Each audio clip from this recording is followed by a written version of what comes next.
తత్వవేత్త సమాజ సంస్కర్త శ్రీ శ్రీ వేమన భగవాన్ జయంతి వేడుకలు హన్మకొండలో అంగరంగ వైభవంగా జరిగాయి. జనవరి 19 సోమవారం హన్మకొండ పట్టణంలోని TNGOs ఫేజ్ 2 కాలనీలో పింగ్లీ అశోక్ రెడ్డి ప్రాంగణంలో ప్రబోధ సేవా సమితి జమ్మికుంట శాఖ ఆధ్వర్యంలో శ్రీ వేమన భగవాన్ జయంతి వేడుకలు బీఆర్ఎస్ రాష్ట్ర నాయకులు ఆనుగుల రాకేష్ రెడ్డితో జ్యోతి ప్రజ్వలతో ప్రారంభమయ్యాయి. కార్యక్రమంలో పాల్గొన్న వక్తలు యోగి వేమన జీవితం, ఆయన బోధనలు, సమాజానికి చేసిన ఆధ్యాత్మిక సేవలను గుర్తు చేశారు.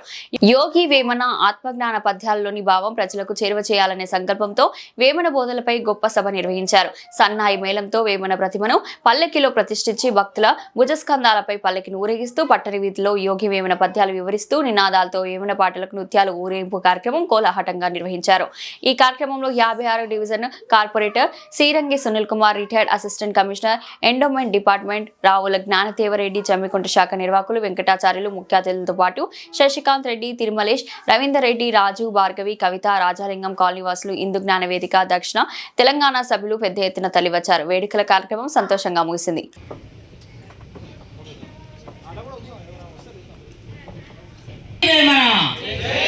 జై జై భగవానికి, తత్వ సామ్రాజ్య చక్రవర్తికి, యోగ సామ్రాజ్య చక్రవర్తికి, ఆధ్యాత్మిక సామ్రాజ్య చక్రవర్తి వేమయ్యకు వేమయ్య పద్యాలు, వేమయ్య పద్యాలు, వేమయ్య పద్యాలు. విశ్వదాభిరామ విశ్వదాభిరామ విశ్వ జై జై వేమన, వేమన యోగికి, వేమన యోగేశ్వరులకి, జై వేమన, జై జై వేమన, వేమన భగవానికి, వేమన భగవానికి, వేమన భగవానికి. నామరూప వివర్జితం నిజనాయకం శుభదాయకం ప్రాతరే వై మానసాంతర్భావహేద్గురు పాదుకాం తప్త కాంచన దీప్యమాన మహానుమాత్రమరూపకం చంద్రికాంతరతారకైరవముజ్వలం పరమాస్పదం నీలనీరదమద్యమస్థితి విద్యుదాది విభాసితం ప్రాతరే వై మానసాంతర్భావహేద్గురు పాదుకాం స్థూల సూక్ష్మ సకారణాంతరకేలనం పరిపాలనం విశ్వతైజస ప్రాజ్ఞచేత సమంతరాత్మ నిజాంశుకం సర్వకారణమీశ్వరం నిడలాంతరాల విహారకం ప్రాతరే వై మానసాంతర్భావహేద్గురు పాదుకాం పుత్ర పౌత్రాది సర్వం గృహం బాంధవా సర్వమేతద్విజాతం గురోరంగి పద్మే మనచ్చేన లగ్నం తతకిం తతకిం తతకిం తతకిం షడంగాదివేండి పద్మే మనచ్చేన లగ్నం తతకిం తతకిం తతకిం తతకిం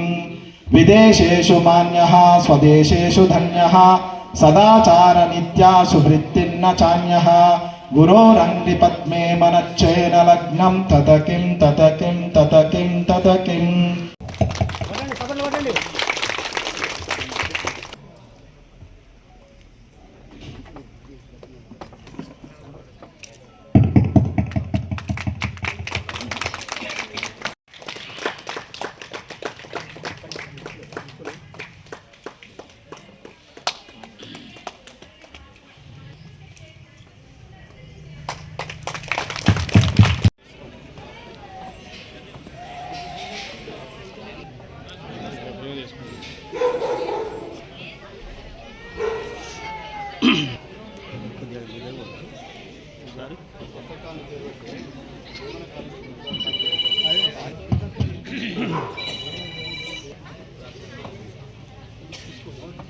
ఖమ్మం కమిటీ సభ్యులు రెడీగా ఉండాలి. సుజాత, చిన్న సుజాత ఒక పద్యానికి అర్థం చెప్పాల్సిందిగా కోరుతున్నాను. హిందూ జ్ఞాన వేదిక నిర్వాహకులు పెద్దలు పింగిలి అశోక్ రెడ్డి గారు, పెద్దలు తిరుమలేష్ గారు, వేమన జయంతి పురస్కరించుకొని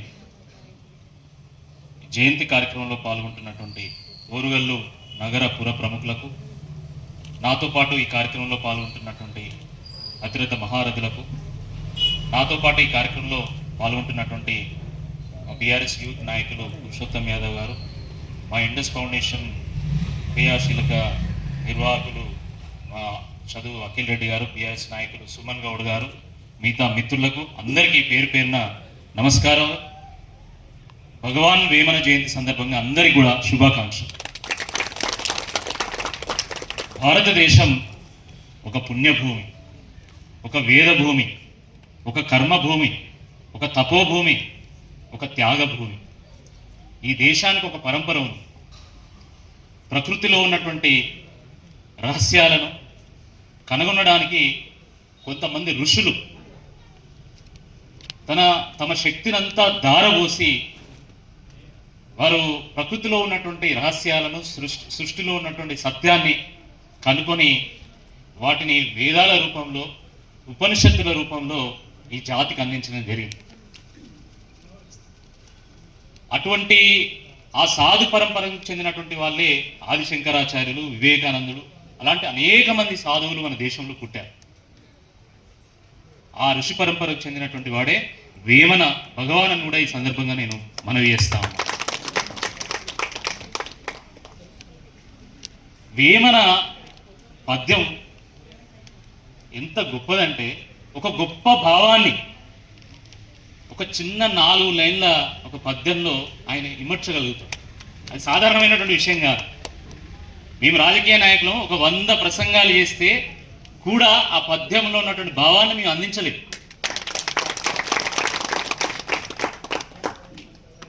మనకు చాలామంది నాయకులు తెలుసు. ఒక మోదీ గారు కావచ్చు, ప్రధానమంత్రి గారు కావచ్చు, ఒక వెంకయ్య నాయుడు గారు కావచ్చు, లేదా ఒక కేసీఆర్ గారు కావచ్చు. గొప్ప నాయకులు, గొప్ప ప్రసంగాలు చేసేటువంటి వాళ్ళు. కానీ 100ల ప్రసంగాలు వాళ్ళు చేసింది ఒక ఎత్తు అయితే, వేమన చెప్పేటువంటి ఒక పద్యం ఒక ఎత్తు.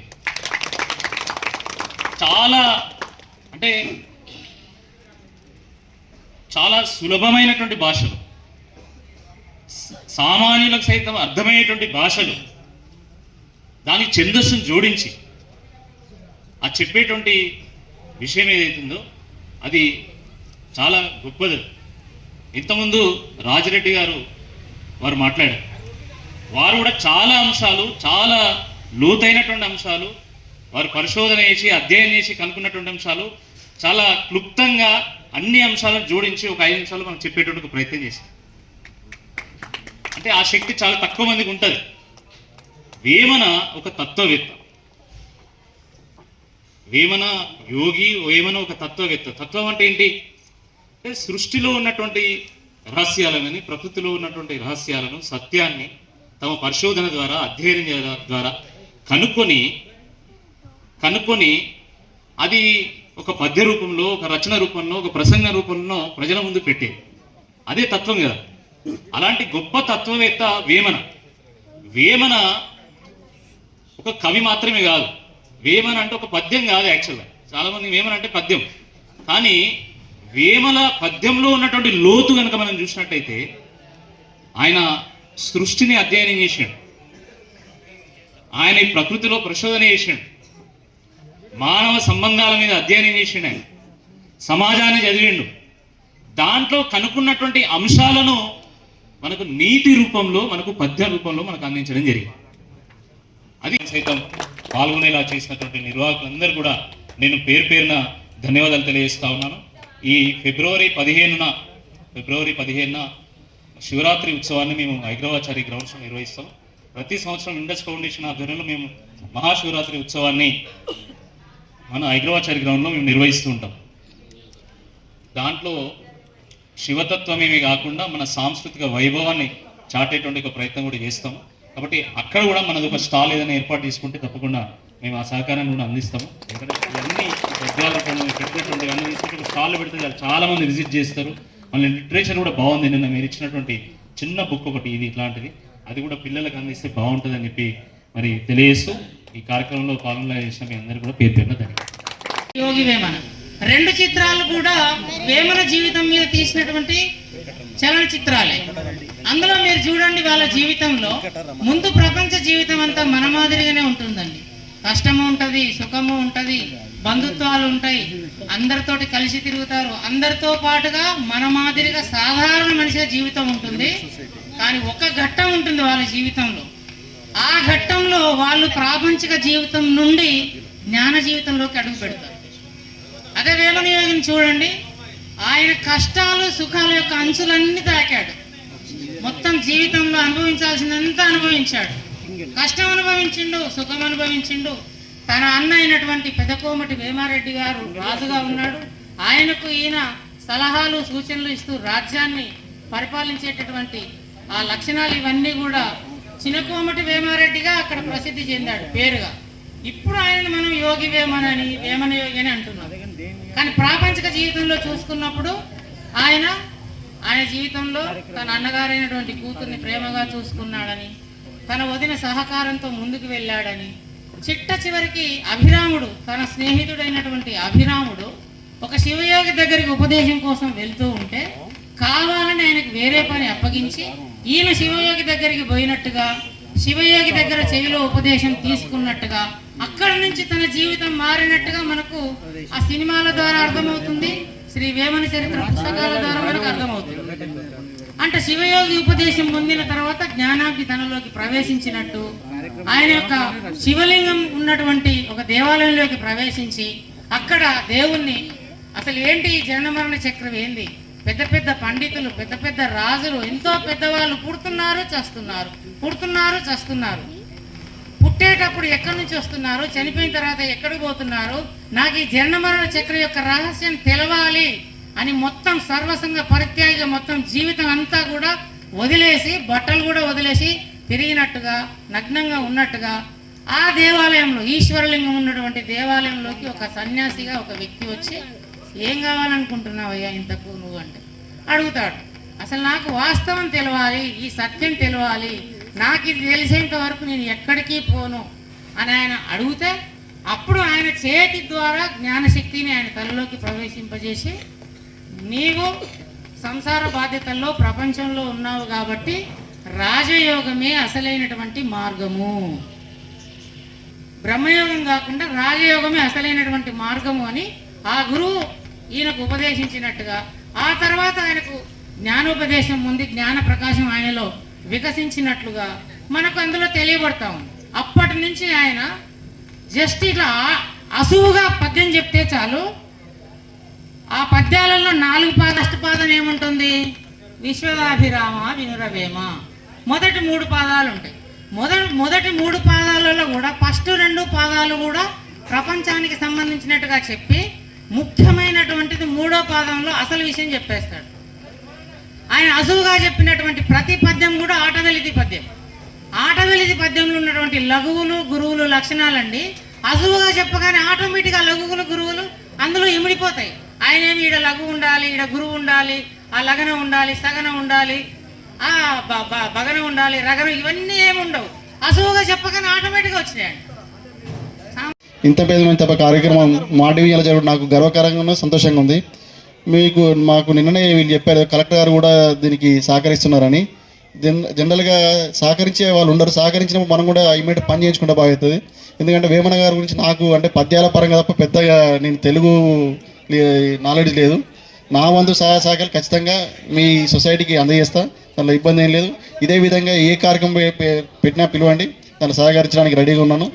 ఇంకా మా దగ్గర కూడా గవర్నమెంట్ ప్లేస్ ఉంటే ఐడెంటిఫై చేయండి, మనం మన భవన్కి కూడా మన వంతు ప్రయత్నం చేద్దాం. అంటే చూద్దాం, మీరు అయితే కరెక్ట్గా రిప్రజెంట్ చేయండి, ఏమైనా ఉంటే అలా చేద్దాం. అందరికీ థ్యాంక్ యూ అండి. ఇబ్బంది పడ్డట్టుగా అనిపించింది, ఆయనను గుర్తించారు, అందరూ గుర్తించారు. కానీ ఈ సైంటిఫిక్ ఎరా లోపల జనాలందరూ ఎవరి పనిలో వాళ్ళు బిజీగా ఉండి ఆయనను ప్రేమించే వాళ్ళు కూడా టైం ఇచ్చి ఆయన కార్యక్రమాలకు, ఆయన జయంతి ఉత్సవాలకు అటెండ్ అయ్యేటటువంటి పరిస్థితి లేదు. ముఖ్యంగా ఈరోజు జయంతి రోజు సోమవారం కావడము, ఎంప్లాయీస్ అందరూ లేకపోవడము జరిగింది. ఆయన రెడ్డి అని రెడ్డి వాళ్ళు కూడా గౌరవిస్తలేరు అనేది నా ఉద్దేశం ప్రకారంగా తప్పు. వేమనను అన్ని వర్గాల ప్రజలు గుర్తించారు.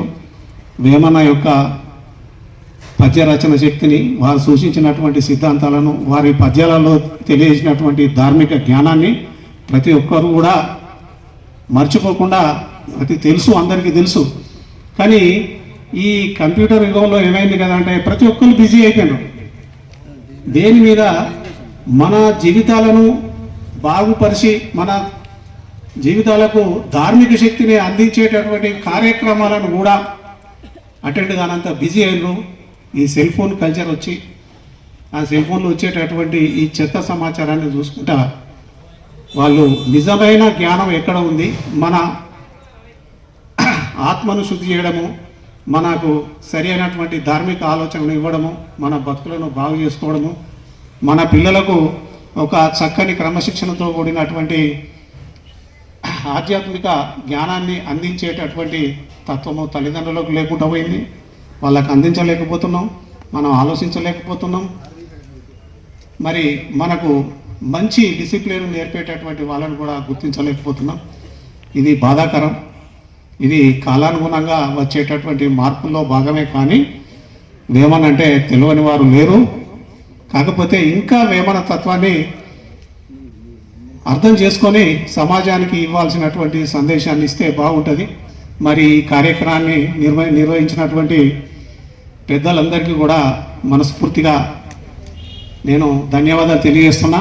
అందుకు తోడు మావాడు అశోక్ రెడ్డి గారు కూడా ఈ కార్యక్రమ నిర్వాహకులను ప్రోత్సహించి ఇక్కడ పెట్టుకోండి అని ఆశ్రమం ఇచ్చి ఈ కార్యక్రమం విజయవంతం కావాలని ప్రతిక్షణం ఆలోచించి మొన్నటి నుంచి వెళ్ళి ఆ కార్యక్రమం నిర్వహణ కోసం కృషి చేస్తూ మరి సపోర్ట్ చేస్తున్నటువంటి అశోక్ రెడ్డి గారు కూడా వారికి ధన్యవాదాలు. కార్యక్రమ నిర్వాహకులందరికీ కూడా పేరు పేరున ఇంత ఓపికతో కార్యక్రమాన్ని ఏదో మమ అనకుండా ఒక క్రమశిక్షణగా ఒక పద్ధతి ప్రకారంగా నిర్వహిస్తూ అందరికీ ఒక ప్రేరణ కలిగించినటువంటి ఈ టీం అందరికీ కూడా ధన్యవాదాలు తెలియజేస్తున్నా. ఇక ఉతికిన నలుపే కానీ తెలుపు రాదు అంటే ఆయన శాస్త్రీయంగా ఆలోచించిన ఆయన. నేను సిద్ధపడి అంటే నేను ప్రేక్షకునిగా శ్రోతగా సిద్ధపడి వచ్చినాను ఇక్కడికి. కానీ నన్ను ఒకసారి నన్ను వ్యక్తం చేశారు.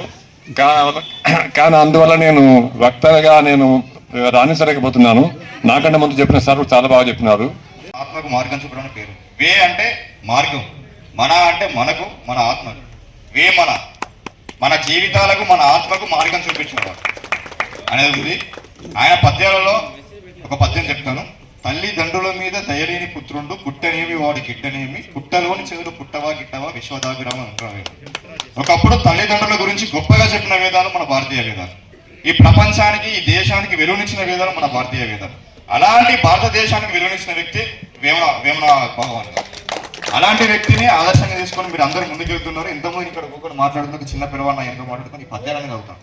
నేను ఆశ్చర్యపోయాను. అంటే ఇదేంటంటే మాకు రావు కదా. అంటే పాఠశాల విద్యార్థి కానీ పాడగట్టే వ్యక్తి వరకు కూడా ఆయన పద్యాలు అనేది అందరికీ తెలుసు. కానీ ఇంత గొప్ప పద్యాలు తెలియదు. ఇంత గొప్ప ప్రయత్నం చేస్తున్న మీ అందరికీ పేరు పేరున ధన్యవాదాలు చేసుకుంటూ ఒక రెడ్డి కుటుంబ సభ్యుడిగా మీ అందరి విషయంలో గర్వపడుతున్నాను. ధన్యవాదాలు. త్రైత సిద్ధాంత ప్రబోధకులకు అందరికీ వేమన జయంతి శుభాకాంక్షలు. ఇది చాలాసార్లు మనం అనుకుంటాం ఎంత గొప్ప వ్యక్తినైనా కొందరికి ఆపాదించకపోవడం మంచిదని. కానీ ఇప్పుడు అనిపిస్తుంది ఆపాదించడమే మంచిది అనిపిస్తుంది. ఎందుకంటే అందరూ మనవాడే అనుకొని వారి ఆదర్శాన్ని ముందుకు తీసుకుపోవడంలో కొంత వెనుకబడుతున్నాం. కానీ ఎంతో కొంతమంది వారిని ఓన్ చేసుకుంటే వాళ్ళైనా ముందుకు తీసుకెళ్తారు. మనం చాలామంది విషయాల్లో ఇది ప్రూవ్ అయింది. వేమన గారి గురించి పెద్దగా పరిచయం చేసుకోవాల్సిన వేదికలు పెట్టి పరిచయం చేసుకోవాల్సిన అవసరం లేదనుకుంటున్నాను. ఎందుకంటే చిన్నప్పటి నుంచి మన తెలుగు పాఠ్యపుస్తకంలో కానీ ఎక్కడైనా కానీ వేమన పద్యం అనేది లేకుండా ఒక చిన్నపిల్లలకు జ్ఞానం నేర్పడం అనేది అసంభవం. ఎందుకంటే చిన్న పిల్లల కానించి ఏదైనా వాళ్ళకు జ్ఞానం బోధించాలంటే వాళ్ళకు సన్మార్గం చూపించాలంటే ఒక వేమన పద్యం చెప్తే చాలా అని అనుకుంటాం. అట్లా మనం పెరిగి పెద్దయ్యే వరకు జీవితంలో మనం ముసలి వాళ్ళం అయ్యేదాకా వేమన పద్యాల నుంచి మనం ఏదో ఒకటి నిత్యం నేర్చుకుంటే ఉంటాం. ఉదాహరణకు నేను చిన్నప్పుడు ఒక పద్యం చదువుకునే నాకు బాగా బండ గుర్తుండేది. బలవంతుడ నాకేమని పలువురత నిగ్రహించి పలుకుట మేళ, బలవంతమైన సర్పం చలిచీమల చేత చెక్కి చావదే చుమతి అని చెప్పి. అట్లా పెరుగుతూ ఉంటే ఎన్నో పద్యాలు మన లోపల ఒక ప్రేరణ నింపుతుంటాయి. కొన్ని వందల వేల పద్యాలు. నాకు కూడా పద్యాలు అంటే చాలా ఇష్టం. తెలుగులో పద్యాలు చదువుకోవడం, వాటిని మననం చేసుకోవడం, వాటి అర్థాన్ని వెతుక్కోవడం అంటే నాకు చాలా ఇష్టం ఉండేది. నిన్న వాళ్ళు పిలిచినప్పుడు వేమన గురించి కార్యక్రమం నిర్వహిస్తున్నామంటే నాకు చిన్ననాటి రోజులు గుర్తొచ్చినాయి. కాబట్టి ఈ కార్యక్రమంలో మీ అందరితో పాల్గొనడం చాలా సంతోషంగా ఉంది. చాలా ధన్యవాదాలు.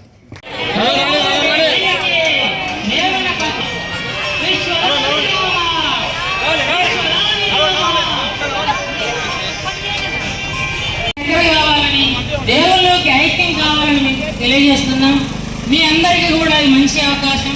వేమన భగవానుని ప్రతిమ మా వాహనం వెనకాలే పల్లకీలో మీ ఇంటి ముందరికి, మీ షాప్ ముందరికి రాబోతుంది. పల్లకీ పక్కనే మీకు పూలు అందుబాటులో ఉంచాం. ఆ పూలు స్వామివారికి సమర్పించి మీ లోపల ఉన్నటువంటి ద్వాదశ గుణ ప్రభావాలని తీసేయమని ఆ దేవదేవుని వేడుకోండి. మీకున్నటువంటి ప్రారంధ కర్మ, ఆగామి కర్మ, సంచిత కర్మ, సమస్త కర్మల్ని నాశనం చేయమని ఆ దేవుని వేడుకోండి. ఆ కర్మల్ని నాశనం చేయడానికి మీకు కావాల్సింది ఆత్మజ్ఞానం. జ్ఞానాన్ని ఆచరిస్తే అది యోగం అవుతుంది. నువ్వు యోగం ఆచరిస్తే నీకు యోగాగ్ని అనగా జ్ఞానాగ్ని వస్తుంది. ఆ జ్ఞానాగ్ని చేత నీ సంపూర్ణ కర్మను నాశనం చేసుకుంటేనే నువ్వు దేవుళ్ళకి ఐక్యమవుతావు. అప్పటి వరకు ఈ శరీరం అనే జైల్లో నువ్వు జీవించాల్సిందే అని వేమన యోగి చెప్తున్నాడు. అంత పెద్ద మనుషులు అని చెప్తున్నప్పుడు కనీసం మనం ఉపోదిని అనే గ్రంథాన్ని చదవండి. దాన, దయ, ఔదార్య, వైరాగ్య, వినయ, ప్రేమ అనే 6 మంచి గుణాల్లోనే మనం ద్వాదశ గుణ ప్రభావాలు చిక్కుకుపోయి కర్మను మూటగట్టుకుంటూ మళ్ళీ జన్మలు ఈ మానవ జన్మలోనే ఈ శరీరంలో మనం బంధింపబడి ఉన్నాం. వేమనయోగి చెప్తున్నాడు, ఆ శరీరం నుంచి బయటపడండి. మనిషన్నాడు కులముల జడదృంచి మతముల ముడిదిరిప్పే గుణహీనుడు గురువు ఒకడేనన్నాడు. తీయనైన చెరుకు గడకు వెన్నే పుట్టగా తీపిదనము హరిస్తుంది తినమన్నాడు. పెయ్యనున్న గుణములున గురువే పుట్టగా కర్మచయము నశిస్తుంది కనమన్నాడు.